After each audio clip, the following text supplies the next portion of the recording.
fellow driver unit fans, Richard Rush here today with Walt McLean behind the camera. And real quick, apologize about the wind, a windy day here in Colorado, and the best day to do it with cloud cover and everything else. So this is a review of the 2017 Lexus GS F. We reviewed the 2016 model. Not a whole lot has changed except a major addition of continuously variable dampers, which in layman terms makes the ride a whole lot smoother. So with that being said, Walt, let's give them a quick walk around. I'm going to talk about some of the features. So for those of you that don't know, it's very similar to a GS that Lexus obviously makes. It's a really extremely popular car, one of our personal favorites, except it's an F. It's not a 350, it's nothing like that.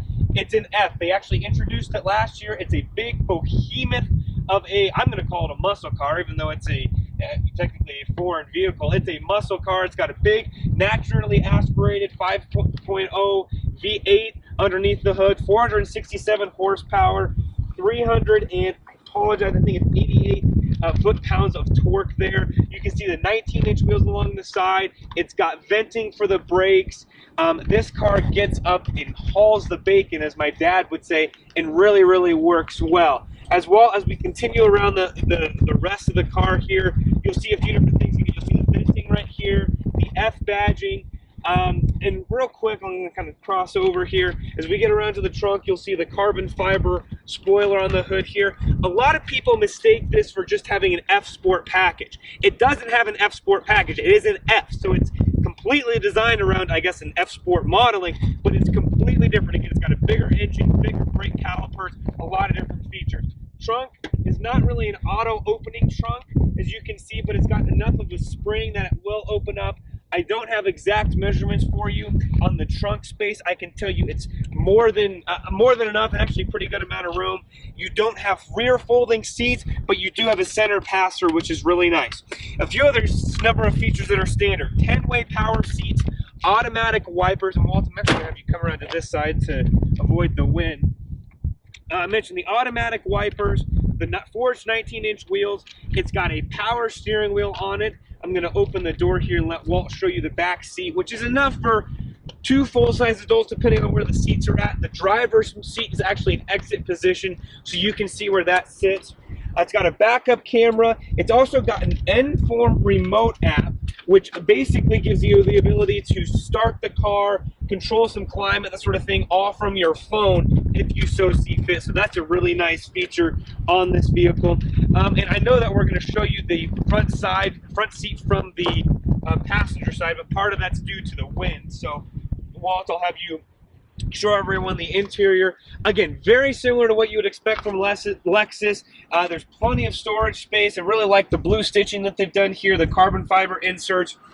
As we come along, again, very similar. It's got the Lexus Entune system. You've got 4 different modes, really kind of 5. You've got Eco, Normal, Sport, and Sport Plus. You've also got a customizable mode. You can change how the transmission operates, how the steering handles, from a standard mode to slalom to track. You can turn off traction control. It's really is a fantastic, I guess, kind of setup that Lexus has done here. And I guess real quick to kind of state what this vehicle is, and Walt, I do want to show one more quick thing here. I want to show the carbon fiber that runs along the front, I guess, kind of dashboard here, which is really nice. The big, I think that's the 12-inch Inform system screen, and I'm going to look here. It is the 12.3-inch, and just some really nice suede interior. This vehicle, as it sits, hasn't really changed in price much from last year, only about a $1,000 increase, and it gives you a total price of $87,490 as this vehicle sits right here. Other thing to note about this vehicle, it's got the safety features, the lane departure, the frontal collision warning, all of that.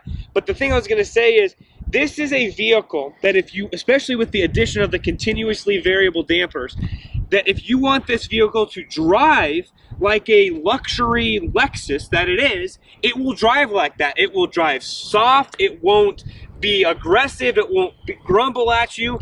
But if you want to drive this vehicle and have a throaty muscle feel, you turn that knob to Sport or Sport Plus, you change that transmission, how it shifts, you go to your paddle shifters, and this car flat out will haul and has a blast. So if you want a vehicle that is literally probably the best of both worlds in that it gives you a nice luxury vehicle, but it also gives you all the performance that you're asking for, this might be a fit for you. And some of you are going to say, well, $87,000, you're paying for the luxury as well as the performance behind it. So if you want to learn more about this vehicle, head to your local Lexus dealer. They're probably not going to have a ton on the lot, but get inside one if they do, test drive it, see how it fits. It will fit a car seat, albeit very tightly, so for those of you wondering that.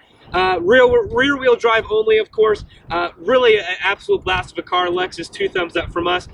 When you get to your Lexus dealer, tell them that John and Richard Rush from Drive Radio sent you.